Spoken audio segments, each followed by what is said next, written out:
Amigos, ¿cómo estamos? Hoy en Conversando en Blanco o Negro, tengo el agrado de estar con Blanca Rodríguez, la jurídica, como te dicen en tus redes sociales. Un tema muy importante, como todos los que tratamos en la actualidad sin filtros y sin teleprompter.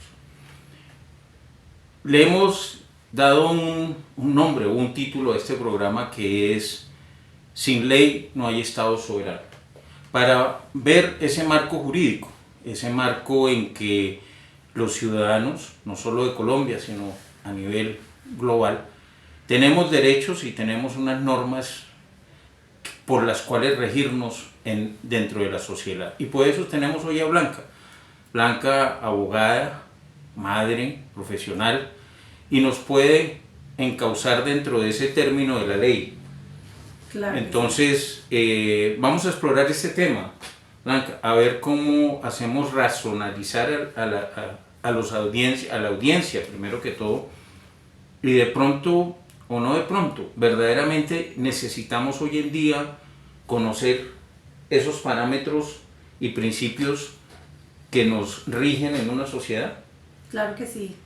Gracias, Rodrigo, por tu invitación. Complacida de estar aquí en tu programa.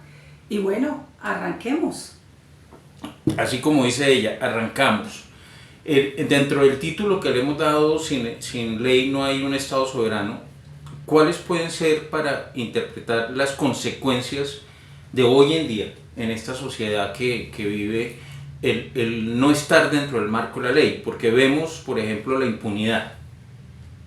¿Cómo se llega a esa impunidad? No es por la falta de ley, sino es por cómo la parte jurídica nos hace ver que existe la impunidad.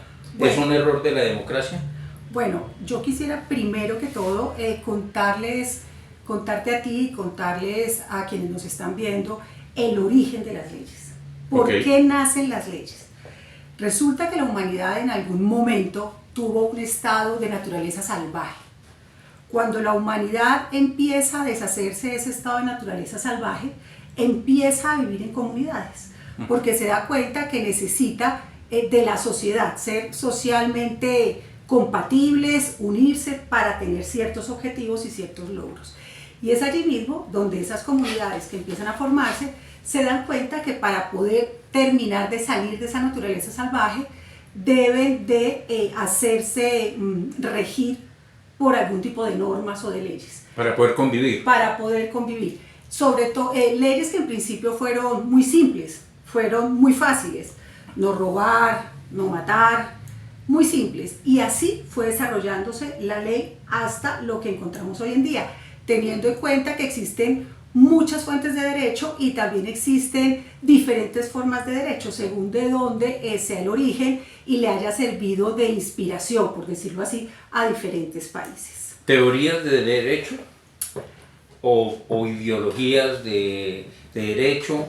Formas de ejercer el derecho. Formas de ejercer el derecho. No es lo que mismo, se presta a interpretar. No es lo mismo un derecho germánico que un derecho romano.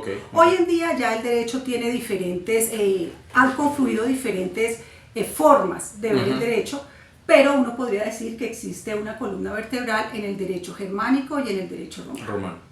Que están vigentes. Que están vigentes, claro que sí, y todavía se siguen trayendo doctrinas. A mí el derecho me encanta porque yo a veces lo analizo como una pieza literaria cuando el derecho es escrito. Entonces hay que ver que muchas de las normas que existen en el Código Civil vienen inclusive desde el derecho romano. Sí, sí. Entonces han trascendido los tiempos y siguen estando vigentes hoy. Figuras como la prescripción, la usucapión, la compraventa, la permuta. ¿Podría confundirse entonces, Blanca, dentro de esto, haciéndonos no entender? Yo me pongo desde el lado ciudadano de no entender, de no querer comprender, entre la ley y las reformas constitucionales que modifican ciertas normas o ciertas conductas. Ahí, como que te gusta interpretar el derecho dentro de toda su majestuosidad y su obra literaria, entonces las reformas constitucionales que hay desde el 91, nos rige la nueva en Colombia, por poner el caso de Colombia, pues Estados Unidos tiene una de las más antiguas y la francesa también. Pero esas reformas constitucionales para nosotros, los ciudadanos que no entendemos, nos cambia el modus de entender la ley. No, lo que pasa es que el ordenamiento jurídico tiene una jerarquía normativa y diríamos que, como se llama además normalmente, e inclusive personas que no tienen formación jurídica saben que la Constitución es la norma de normas. Y a partir de la Constitución es que empieza a desarrollarse todo el resto del derecho. Ninguna ley puede estar en contra de esa norma de normas que es la Constitución. Ninguna ley. Ninguna ley, ni ningún reglamento. Ni ninguna persona. Ni ninguna persona, obviamente, porque las personas tienen que estar viviendo en sociedad regidos por unas normas que son las leyes y donde en su cúpula está la Constitución. Ok, dentro de todo eso que nos das como el breve primer pincelazo al gran dibujo de este tema, ¿dónde entra la impunidad? La impunidad entra cuando la justicia no hace lo que se supone debiera hacer. O sea, que va en contra de la ley. Claro, la impunidad es ir en contra de la ley. Y la Constitución. Y obviamente la Constitución. O sea, que la impunidad está por fuera de un marco jurídico total. Totalmente, claro. Entonces, ¿por qué es válida? No, la impunidad no es válida. Inclusive, ¿Qué es lo válido ahí? cuando hay impunidad, por decirlo así, existen normas que regulan, por ejemplo, la conducta de los abogados y de los jueces, que evitan esa impunidad. Usted no actuó en derecho, usted prevaricó, entonces usted está en la órbita del derecho penal, pero también en la órbita del derecho disciplinario, por ejemplo, de los jueces y los abogados. Pero como vemos tanta impunidad, entonces, ¿cómo entendemos la norma que tú explicas? Ahora, también hay que darse cuenta que la impunidad muchas veces es subjetiva. Lo que para una persona es impune, para otra de pronto no lo es.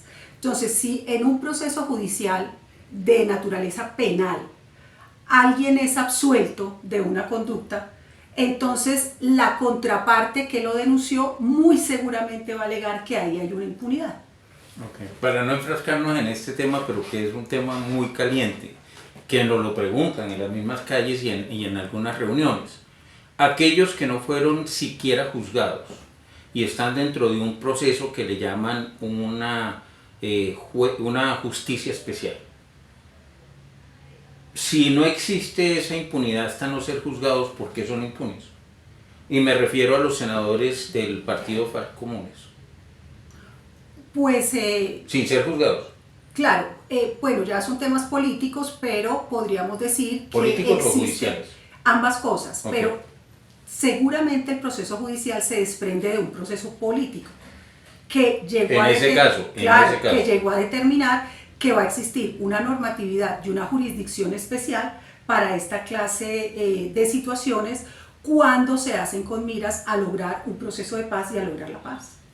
Entonces sí pueden existir ciertas, y eso implica inclusive reformas constitucionales que, si no estoy mal, existieron reformas constitucionales para lograr ese... ¿Entender o aplicar? No, hay que, seguramente en su momento, porque ahora se me escapa, hay que reformar la Constitución para lograr a esa naturaleza especial de jurisdicción, como a la que usted hace alusión. Pero todo con el objetivo de, en su momento, lo que se predicó y me imagino que es lo que se sigue buscando, la paz. Lo que siente la ciudadanía general en Colombia, amigos, pero hay muchos países que viven lo mismo, y se puede decir España y se pueden decir otros. En Chile no tanto, Chile y Argentina está cambiando, pero aquí lo que vemos es que aquí la ley es a libre interpretación. El presidente dice una cosa que dentro del marco de su ley del ministro de Justicia es la aplicación de la ley. No hay un ente institucional que diga, no señor, por ahí no es, porque yo no... O sea, dentro de muchos casos, no pocos, muchos casos, tú no ves que ni el Consejo de Estado se pronuncie, ni la Corte Suprema, ni la Corte Constitucional, que son los entes que deben de estar, no regulando, porque ya eso está regulado, pero sí en control. Entonces, en un estado donde la ley es interpretación del gobernante, ¿qué pasa? La ley no siempre es interpretación de un gobernante. En este caso. En casos específicos. Hay una... En la actualidad en Colombia. No, porque el derecho es positivo en Colombia, se rige, está planteado en una serie de normas y de ahí no nos podemos salir. Cuando hablamos de interpretación, hablamos de una norma que permite la interpretación. Se llama la hermenéutica jurídica. Y eso tiene una serie de estándares o de casos en donde le dicen cómo interpretar la ley. De todas maneras, hay un caso particular dentro de esa hermenéutica que dice que si la ley es absolutamente clara, no puede ser interpretada. ¿Un caso específico de eso cuál es? No, hay normas que se tienen que estar, dice más o menos la norma a su sentido literal y obvio. Pero no todas deben ser así. Hay normas que no tienen ese grado no son tan estrictas. No son específicas. Y se prestan para interpretación. Tanto es así que hay un dicho popular que donde hay 5 abogados hay 5 formas de ver la ley. Salvo que esa ley tenga un sentido natural y obvio. O sea, que es que usted de la lectura diga es así y no de otra manera. Y es tan así que las obligaciones de los abogados en el litigio son obligaciones de medio y no de resultado. ¿Esto qué quiere decir? Que el abogado en un litigio se compromete a hacerlo en los términos que da la ley, a defender, pero al final el resultado depende del criterio del juez. Entonces, fíjate tú cómo sí efectivamente ese dicho de que donde hay 5 abogados hay 5 formas de ver las cosas es cierto. Tanto así que si no fuera de esa manera, la obligación del abogado que está litigando en favor de una causa no sería de medio, sino de resultado, porque está absolutamente claro. No, es al contrario. La obligación de un abogado en litigio es de medio y no de resultado, porque todo también, no solamente está un tema probatorio, sino está la interpretación que se le dé a la norma. Pero eso aplica en Colombia y en otros países. Claro, y hay unas reglas clarísimas que establecen en nuestro derecho positivo la hermenéutica, que no es otra cosa que las reglas de interpretación de la ley. Porque uno ve dentro del sistema judicial norteamericano, para irnos allá un poco, que es Blanca versus Rodrigo. Es una forma de derecho distinta. Exacto. Es una forma de derecho que está donde el precedente jurisprudencial es supremamente importante. Es válido. Es válido, pero porque es un derecho distinto. Que no es de interpretación. No, también. ¿También? También, porque usted se va a casos. El caso Sí. Umaña versus Rodríguez. Sí. En tal y tal punto específico. Entonces, se remiten a la jurisprudencia y a los casos anteriores para poder Y a la fallar. sanción dada.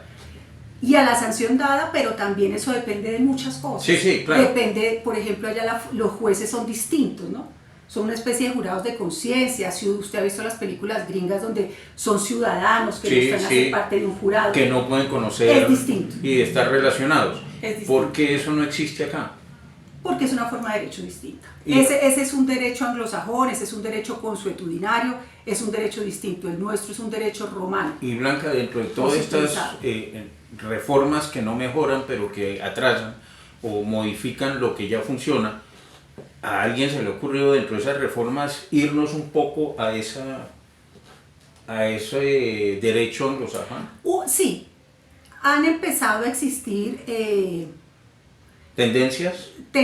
pero también hay formas de interpretación en donde se establece la jurisprudencia, pero no es la principal fuente del derecho, la jurisprudencia. Ajá, porque Distinto hay un... al derecho anglosajón, Sí. que sí la principal fuente es la jurisprudencia. Aquí no es. No. Porque hay un caso muy reciente, sin dar nombres, pero en que un juez absuelve por los mismos delitos, llamándolos así, a un abogado, pero otra juez incrimina a otra persona a la cárcel por los mismos delitos que el otro fue absuelto. Es al contrario.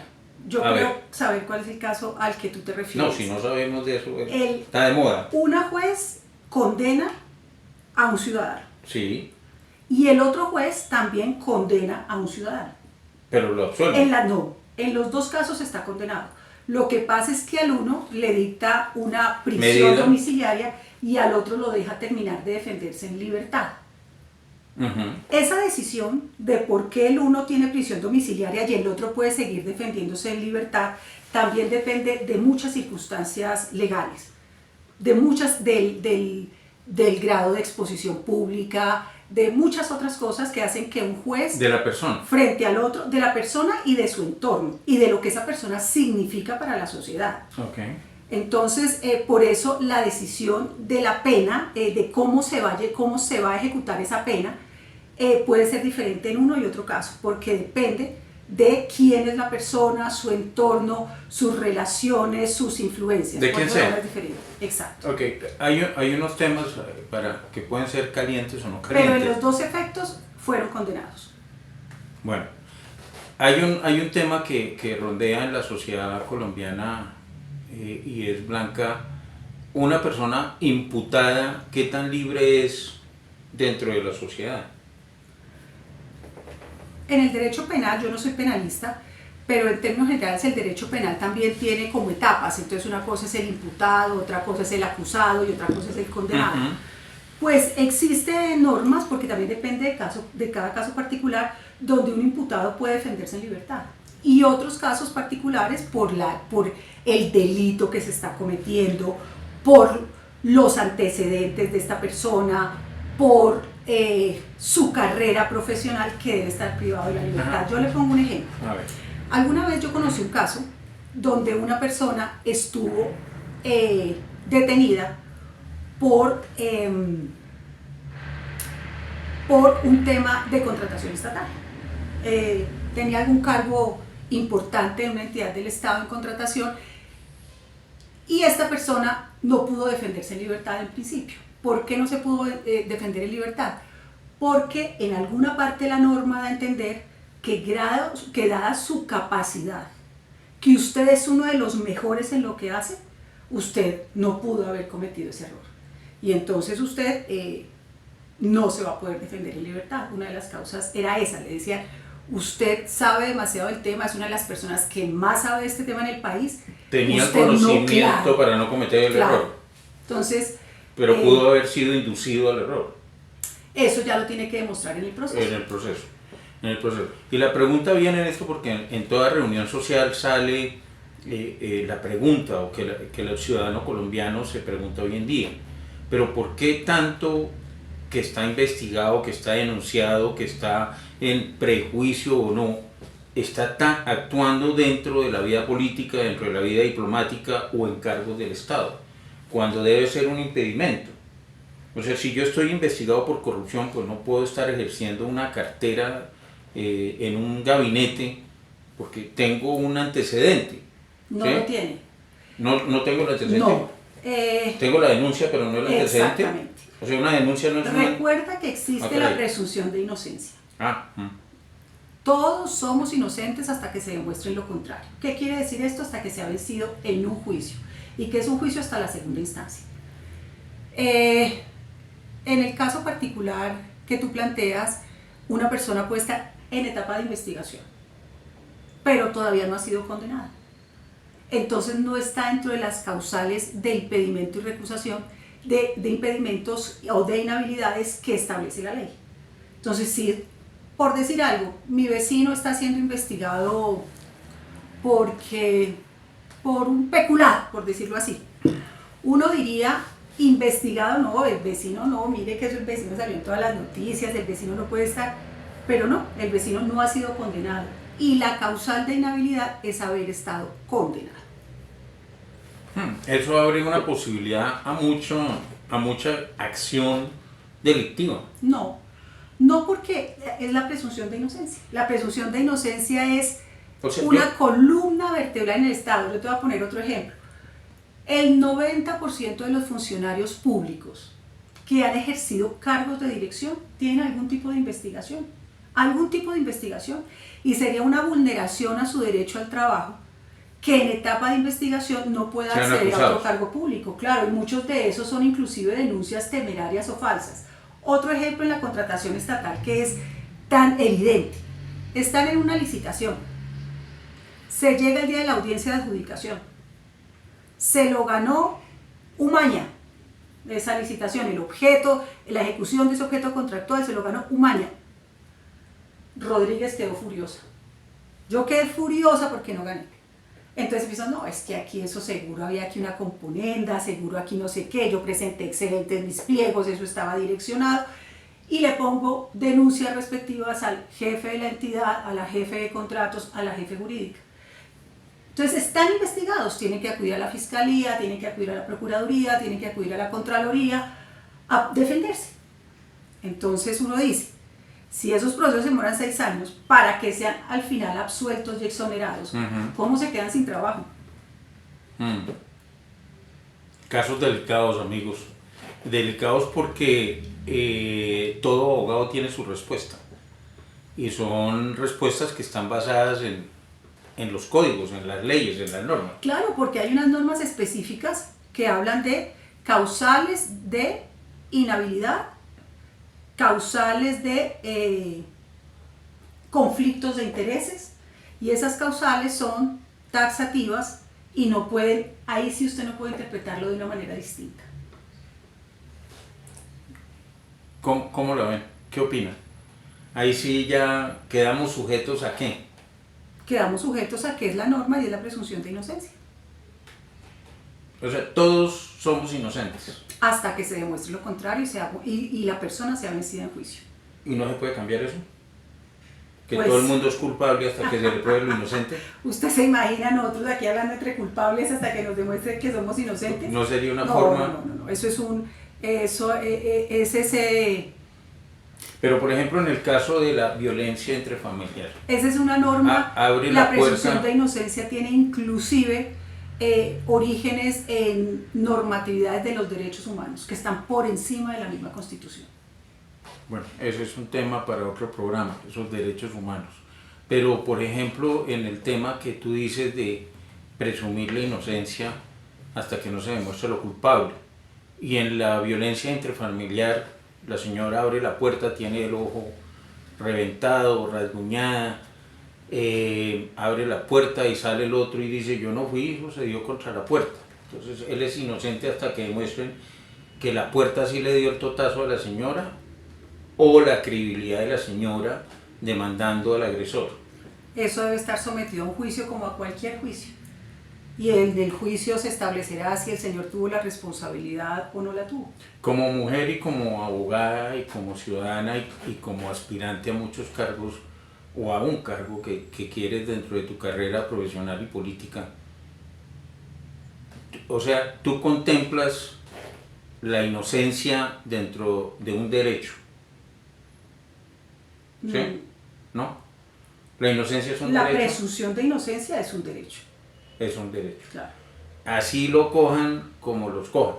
Ahí ya hay un tema que se llama, tú lo has oído, que inclusive la gente lo pronuncia mal.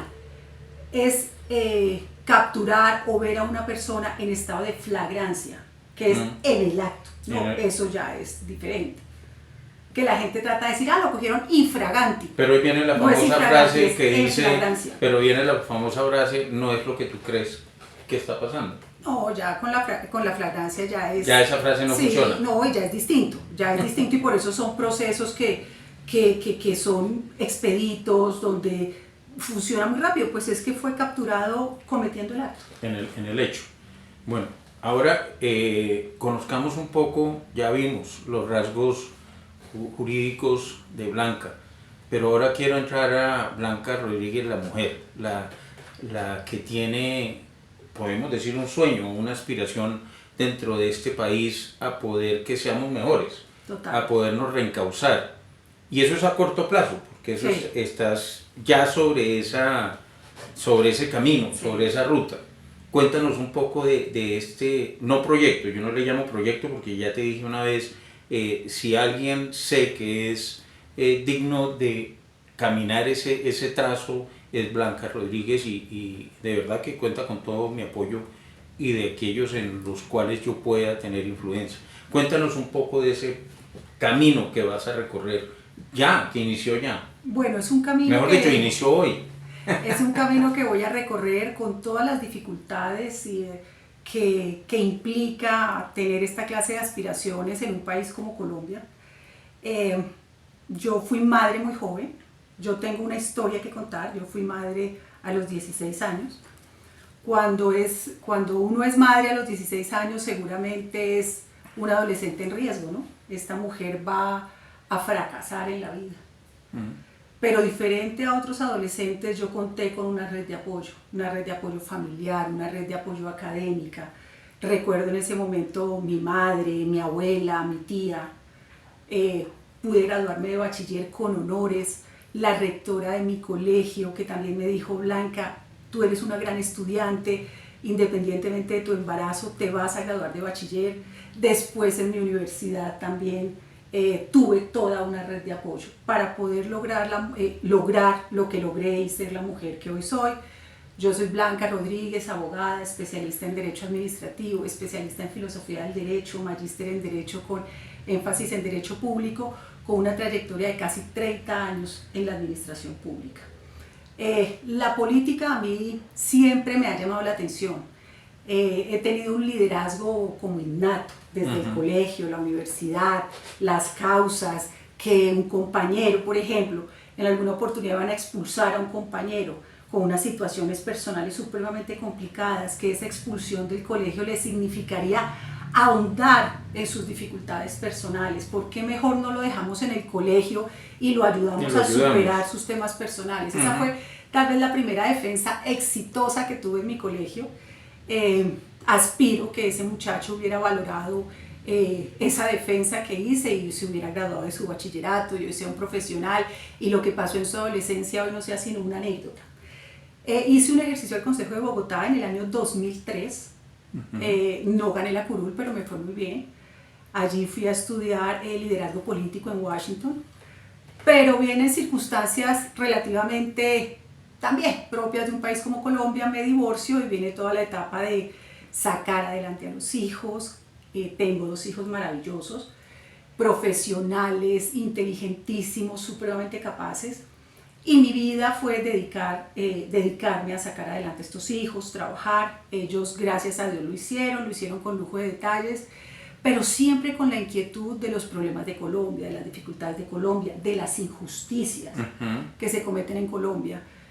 Entonces, ya cuando saqué mis hijos adelante, renuncié de las injusticias trabajo, de todos los inocentes.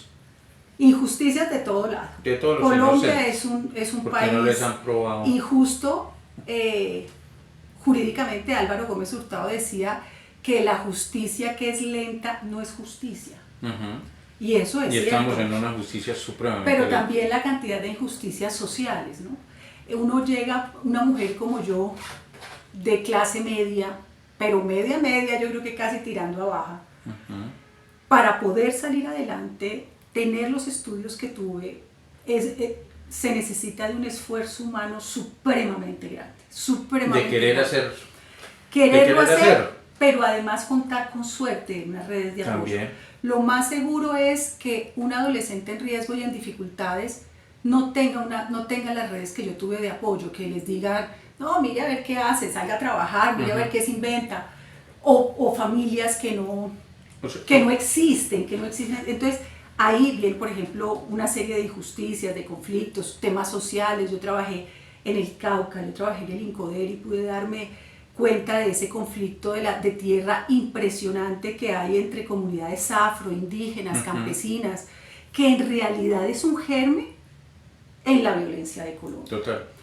Entonces, muchas cosas que yo... Y aumenta eso el resentimiento y el odio social y una cantidad de cosas, ¿no? El conocimiento que yo tengo de lo público, 30 años de una carrera y de un ejercicio profesional impecable, esa vocación de servicio público, dije, llegó el 9 de marzo, tal vez el día en que empiezan las inhabilidades. Yo soy muy estricta en revisar la ley, ver qué inhabilidades tengo, si tengo incompatibilidades. Con mis cercanos también, mis jefes muy juiciosos siempre me decían: Blanca, ¿será que tengo alguna inhabilidad para pronunciarme sobre esto? ¿Será que tendría en el futuro un conflicto de intereses? Eso es un tema muy serio, ¿no? Miré y dije: sí, es el momento para no inhabilitarme, de tener una aspiración en las elecciones próximas al Congreso de la República el 8 de marzo de 2026. Ojalá pueda terminar de completar esta idea, porque no es fácil. Para Cámara. Para Cámara por Bogotá. Okay. No es fácil. Sin partido. Bueno, ya estamos mirando partidos. Yo soy una mujer de centro. Soy una mujer de centro y eso se tendrá que ir mirando una vez sean las épocas de coaliciones, qué partidos se van a unir. Eso todavía está muy híbrido, ¿no? Sí, el tema del calendario electoral para el 2026 es a veces, uno como que no entiende, en algún momento es muy pronto, pero para otras cosas falta mucho, sí, entonces... Sí, estamos en Pero ese tema de coaliciones, de partidos, sí es algo que se debe estar dando más o menos hacia octubre, comienzos de noviembre, que es cuando empieza la etapa de inscripción. Hoy escuché en radio mucho de esa fecha de octubre a varios precandidatos y a varios aspirantes a esos cargos políticos. Y decían que octubre, para algunos periodistas octubre ya era tarde, ¿sí? Como estás diciendo ahora. Entonces, dentro de ese programa bandera tuya de los círculos, ¿es que llaman? No, los de influencia, de apoyo, ¿cómo es que le llaman? Redes de apoyo. Redes de apoyo, esa es tu bandera, esa es tu programa bandera. Es una de mis banderas, ¿no? También recuerda, Rodrigo, que te conté. Por lo vivido. Por lo vivido en lo personal, es un tema que me conmueve mucho, pero además también te quiero hablar de lo que conozco del sistema de salud. Okay. Yo fui jefe jurídica de la Secretaría de Salud en la administración de la doctora Claudia López y fui secretaria de salud encargada en varias oportunidades. Así que estos dolores de la salud colombiana también los conozco de primera mano. También será una bandera dentro de la campaña, como también las redes de apoyo a esos adolescentes. Esa parte de la salud, Blanca, porque es una pregunta que te la irán a hacer en campaña, o antes de campaña, o en los medios periodísticos. La salud, no había que reformarla dentro del criterio de un consenso muy grande del país. Había que mejorar las debilidades de la misma. ¿Sí? La reforma lo que hizo fue crear un caos y un pánico que se está viendo hoy en día, la desatención, la falta de medicamentos y una cantidad de cosas. Ahí cómo entra Blanca Rodríguez a decir, esto es lo que yo puedo aportar. Bueno, mira, todavía no hay reforma, en este momento se está estudiando la reforma 2.0, sin embargo, desde el gobierno nacional sacaron una serie de decretos que empiezan a buscar esa reforma, así la norma que está en este momento en el Congreso no salga, que ya es un error, ¿no? Esos decretos, uno podría decir, proferidos por el gobierno nacional son inconstitucionales, porque aquellas normas que tienen que ver con la salud deben llevarse a cabo todas estas reformas como una ley estatutaria, que es eso requiere un trámite muy especial y distinto en el Congreso, que se estaría soslayando por parte del gobierno nacional con esta proliferación de decretos. Sin embargo, sí te quiero decir que la salud sí necesita un ajuste. Necesita un ajuste. En lo personal, vamos a ver lo que habla la gente en lo personal. Sí, a mí me funcionaba la EPS, a mis padres les ha funcionado su EPS. Pero también quiero decirte y ser sincera que la corrupción fue rampante y exagerada, ¿no? Hay que recordar el caso de Sanicop, por ejemplo, con el señor Palacino, donde los dineros de la salud se iban para campos de golf, por allá en el Meta. Entonces sí, uno pensaría que debe fortalecerse el tema de las auditorías dentro de... Pero el gobierno actual está en contra de eso, porque nombró un ente de las auditorías. Dio libertad de pago. El tema profundo no lo conozco, pero lo que se escucha y dicho por el mismo ministro de Salud fue que el no pagar era un sistema de presionar las reformas. Lo que el gobierno pareciera es que quiere acabar con lo que se llama el aseguramiento, que es como esa intermediación que hay entre el paciente y la prestación del servicio. Y el aseguramiento está representado en las EPS. Entonces, ¿EPS o IPS? EPS, porque la IPS es el prestador. Entonces, el gobierno nacional con su reforma quiere modificar todo el tema del aseguramiento y de las EPS, como si fuera un intermediario y más bien que no existe y ser directo, pero las auditorías tienen que existir. Y las auditorías deben fortalecerse. O sea, ¿tú no crees en el famoso chuchuchú de la salud?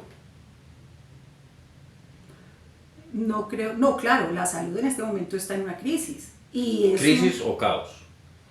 Crisis ¿O está y caos. reventada? Crisis y caos. Inducido.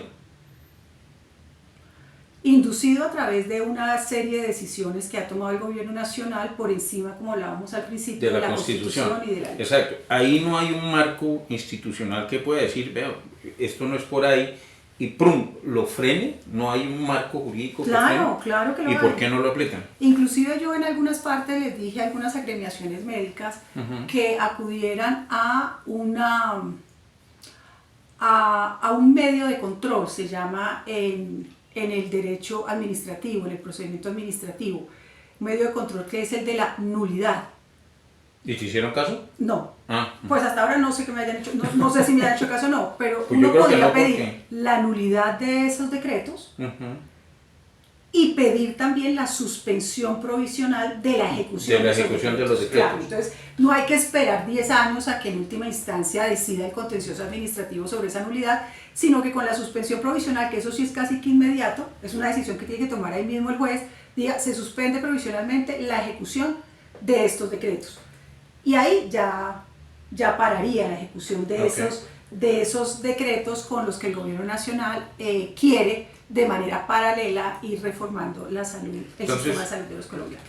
La mujer Blanca Rodríguez, la mamá, la profesional, en campaña a Cámara, aparte de su bandera y de todo este conocimiento, ¿qué tranquilidad le puede decir, vea, colombianos?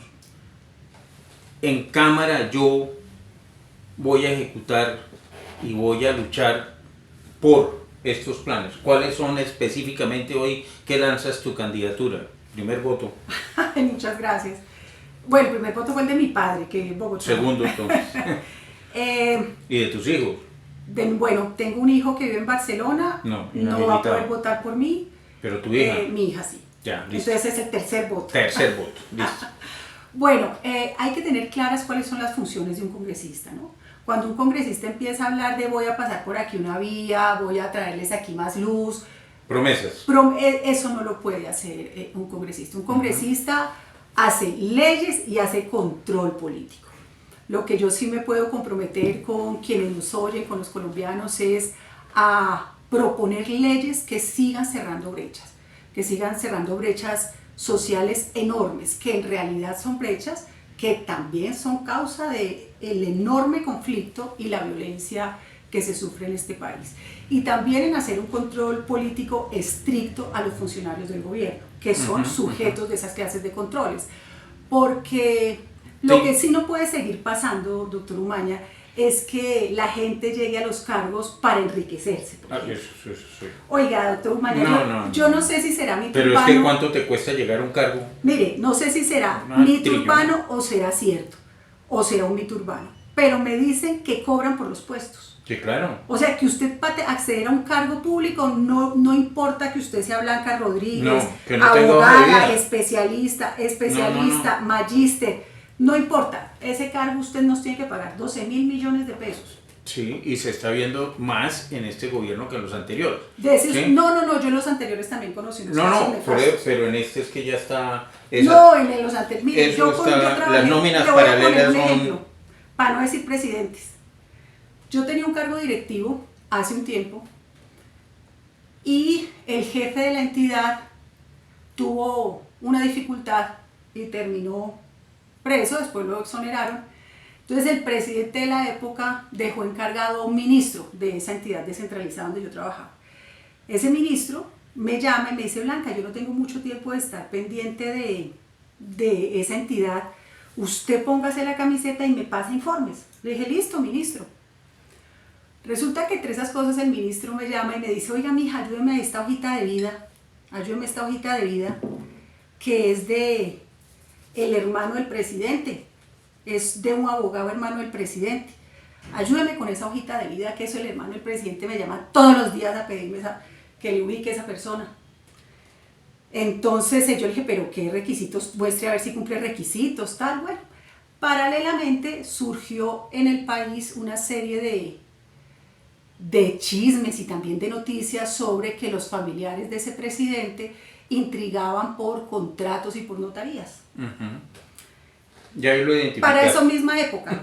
Entonces, me acuerdo que como era tan grande el chisme, el presidente citó una locución presidencial.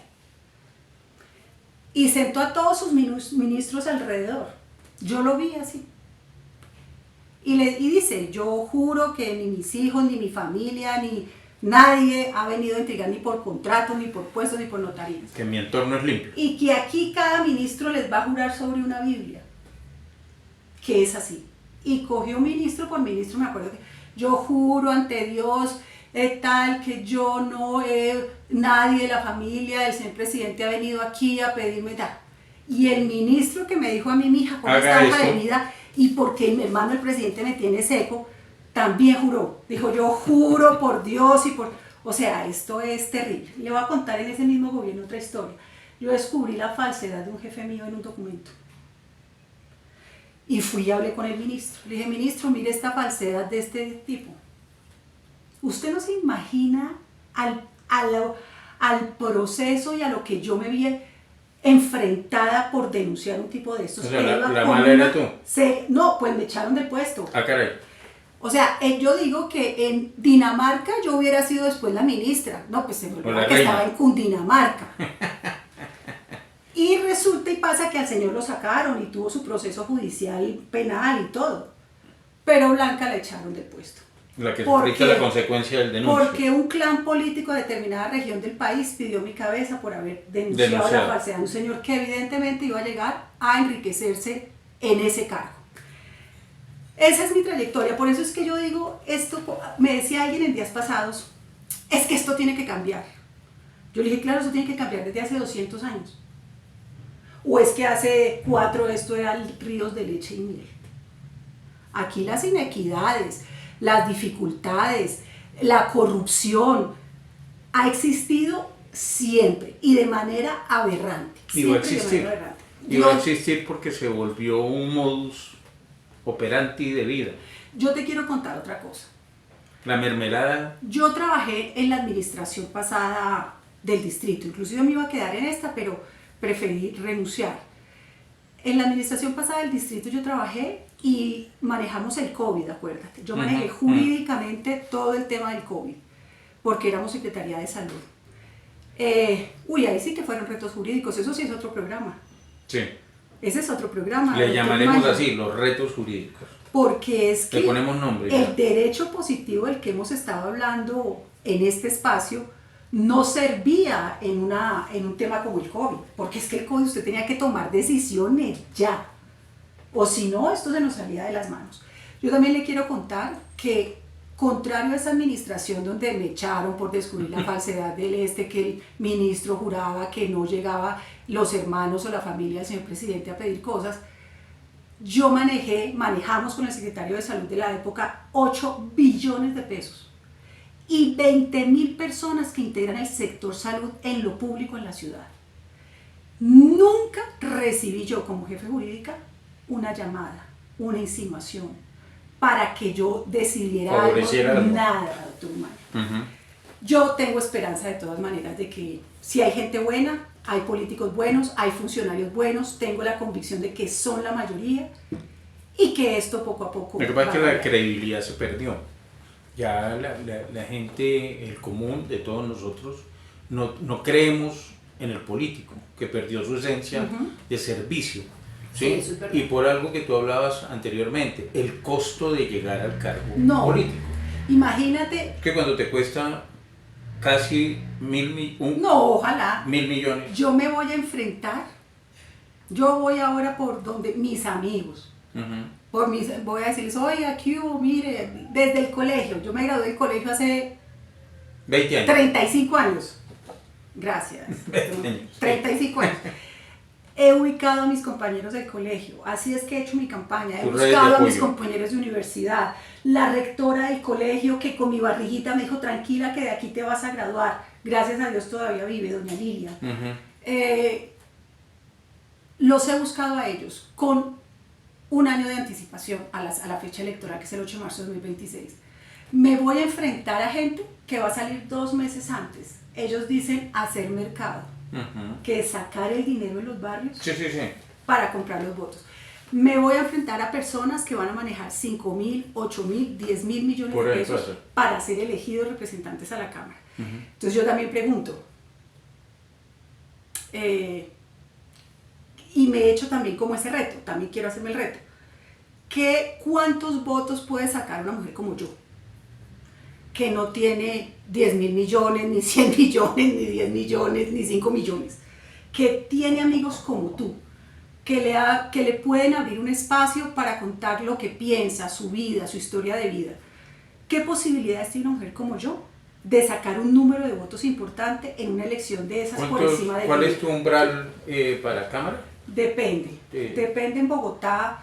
La vez pasada el umbral debió haber estado cerca de los 80.000 votos, ahí, ¿no? Una cifra repartidora muy alta. Ahí.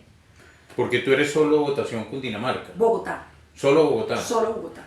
Bogotá con 9 millones de habitantes. De estaríamos los cuales... hablando que más o menos alguien es representante, si su lista tiene el umbral, con 30.000 votos, 35.000 votos. 35.000 votos. El otro día me reuní con un político y me dijo súper seguro. Me dijo, Blanca, ¿qué es esa locura tuya? ¿Cuántos votos vas a sacar? 1.000. Qué locura. Pero no, vamos a llegar allá. Sí, pero son 1.000 votos bien sacados. Y bueno, por hoy, Blanca, el programa llega a su final, pero viene una serie de programas con Blanca Rodríguez. Gracias, doctor. Gracias por compartir esta hora con nosotros y no solo deseando los mejores éxitos políticamente, sino como la persona profesional que es, que aporta día a día a nuestra sociedad. Síganla en sus redes sociales, La Jurídica. La Jurídica DC, La Jurídica Distrito Capital. Eso, interesantes.